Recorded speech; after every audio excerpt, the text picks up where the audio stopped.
This video is brought to you by Jab.se, the lead supplier of MMA gear in Scandinavia. BetSafe.com, Europe's only online betting site for MMA. Sebastian Martinez with MMANytt and Studio MMA here with a nicely dressed up Tom Kong Watson. And tell us, Tom, how are you? I'm very well, thank you. How are you? No, I'm fine. We're doing very good, enjoying the event here. You're facing Stanislav Nedkov here at UFC London 2013. What are your thoughts on him as an opponent? I think he's a very tough guy. Bulgarian. Obviously, Bulgaria is well known for its wrestling. I think it's going to be, from what I've seen of his UFC fights, he comes out aggressive, swinging hard. I don't really think he fights with any fear, so I like to think that's what I'm like. And I think, as usual, I think I'm a candidate for fight of the night, knockout of the night. Probably not submission, but you never know. Well, he's jumping down to one weight class. He used to be a light heavyweight. Do you think that'll affect his performance in any way? We'll see. From what I've seen from his other fights, I think it'll actually help him. At 205, I think very explosive in the first round, second round, and third round starts to die off. So I think it's probably a decision from him and his team to maybe combat that conditioning element in his previous fights. Did you see his last fight against Thiago Silva? I don't watch too much of the fights, but my coaches watch it and talk to me about it. But I know about the fight, and obviously it's down as a no contest, so it's kind of irrelevant, really. In the record books and his career, really. So. Now, you made your UFC debut against Brett Tavares, came up short on a split decision. How do you feel about that fight and about both your performances?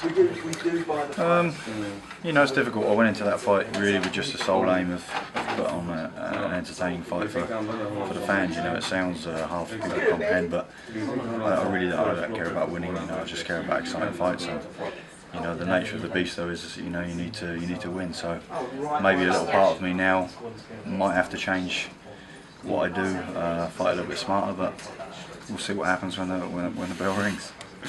Yeah, I guess the game plans don't always follow when you enter the cage. Yeah, and the thing is, at this level, game plans, I really don't think they exist too much. It's. I think they're more when you're facing a guy that's got a certain weakness in one area, or everybody in the UFC can grapple, everybody in the UFC can strike, and everybody really can wrestle to at least a certain level. So I don't really buy into that too much. Now, when you made your debut, you were already one of the mainstays in the European MMA scene. You'd been around for a while. You'd faced some big names such as Marilu Rua. How happy were you to finally get that call to fight in the UFC? I was really happy because right before I fought Ninja, had 2 surgeries on my elbows, and then right after that fight, I had a back operation. So, at that point, I didn't think I'd. There was a lot of time where I didn't think I'd fight again. So, to come back and then be in the UFC within kind of probably 6-7 months after going through that experience was a great thing for me. So we previously spoke to Von Lee, and he said that the home crowd advantage isn't always an advantage because it can add a lot of pressure. But it seems like you're more interested in putting on exciting fights. How do you feel about it? Is it an advantage, or does it make you more nervous fighting in front of your hometown or the home field advantage? I think it's how you look at it.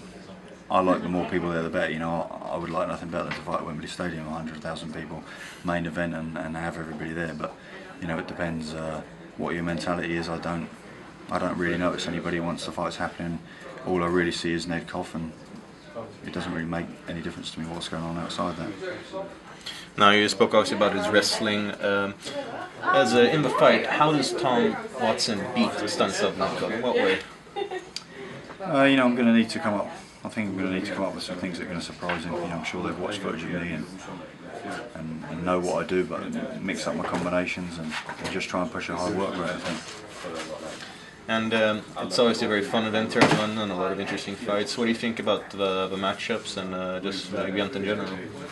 I'm very excited. It's one of the things for me. Getting the chance to get out there and get my fight over with early means, hopefully I can sit back and watch a lot of guys that I know. Also, train with a couple of Swanson and Jacksons and other good guys. So I look forward to watching Henan Barreal's fight too. So.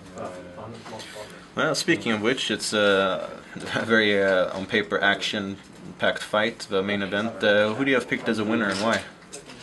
I think I'll go with Henan Barreal. I think more experience and You know, I'm not the best expert. I usually get most fights wrong, but I just think maybe I'll take a submission in that fight. A submission? It's 5 rounds. Any idea of when you think it'll happen?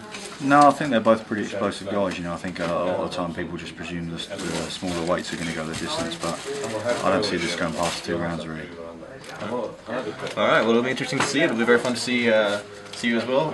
Tom Watson faces Stanislav Netkov at UFC London 2013, and thank you very much. Good luck. Thanks.